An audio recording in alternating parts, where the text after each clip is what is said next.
For whatever the flaws of the movie versus the book, Kubrick made it atmospheric to the point of, maybe more than any other haunted house movie. Well, he made it unnerving. I think that's the good way to describe it. Well, and what he does is he captures, he might not hit the novel beat for beat, but what he does do is he captures the essence of the novel. Right. And that's what you needed to do. And the thing is, it's just brilliantly done, and everybody's so good at it. And you've got, our joke at the time when we were watching the trailers is, if you were shut into a house with what's the actress?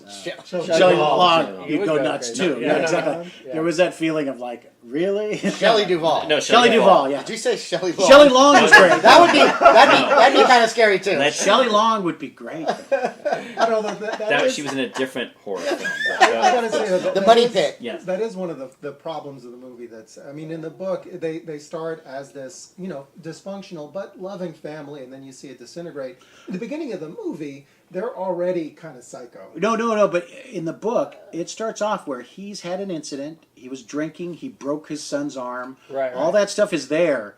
It's just when you see it performed, it's like more real.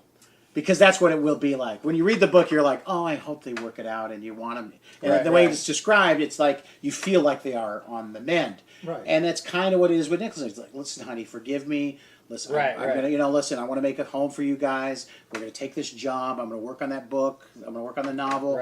All that stuff, and then that's why it's so horrendous when you roll up the paper and it says, "I'll work it out." Well, that's so. And I do like the fact that he's psycho right from the beginning, because it's like you need an edge of that. Yeah, and there's a thing that you're like, oh wow, you so barely have the lid on whatever problem is going on right now. Right. And that's the last thing you need. Yeah. And, it also allows you to think that it's in his head. Yeah. Right. Just being served the drink, And a lot of the stuff that Kubrick did, like filming around this hotel, and just the shot of following this little kid and the little the maze, 3-wheel. No, I'm talking about. Oh, in the hotel. Yeah. You hear him go over the rug. The sound, yes. The rug, and then the floor. And then And just this. And the design of the and then those twins. Could you have found a more creepy set of twins? No, and they're still around, and they do the cons. Do they really? Yeah. I would love to see them at Monsterpalooza one day. Did you see the Kubrick exhibit? Yes, at Monsterpalooza. I guess it's Mike Hill, the artist who created the Jack Nicholson statue. Oh, yeah, okay. At Monsterpalooza they had, it was like a Shining scene, basically, where they had the little boy, the twins, and then you have Jack with his axe. And I think that's my wife's I was actually Facebook page. Absolutely unbelievable. If you guys go to Monsterpalooza, and I'm sure there are photos of it on the But I was actually talking about the MoMA, the Museum of Modern Art, had the whole Kubrick display. And they had the actual dress from the twins. Oh, wow. And they're just, they put them, it was perfectly displayed. They're just the dresses. Not even but they really are ghosts. They have 3 dimensions to. I've got pictures on my phone, but fantastic. And then it's just so. I mean, the whole imagery, the woman, the turning into the that image.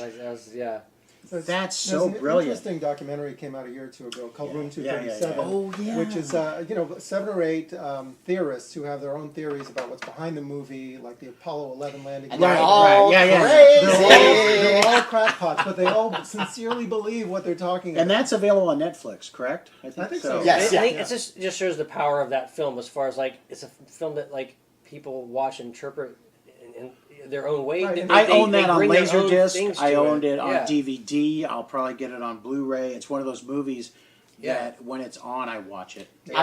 Always. And I do love also the documentary on the DVD. Oh, yeah. That, I guess Kubrick's wife shot. That kind of documentary you would never see for any movie nowadays. Yeah, because it's real candid He moments. makes Shelley Duvall cry. And poor Scatman Crothers, like, what did Kubrick do to him? And where they're interviewing him, and he's just like, I just want to say that these people are beautiful, and this is a beautiful thing. Like, it's amazing. This film was made back in 1980, and it's really hit a chord, with a lot of people as far as like, spooky. Well, can I tell you too, is the brilliance of the trailer. Oh yeah, classic. When I go into the theater, because back then you didn't see them constantly like you see them now. Yeah. So when it came out in the theaters and that blood coming down, and they kept cutting back to the blood coming down the hallway, it was like I've got to see this film. They didn't have any dialogue or anything. No, it was like all the music cuts to the twins, twins, and Danny with his eyes, going up in his head, red, blah, blah, blah. All that stuff was such great imagery.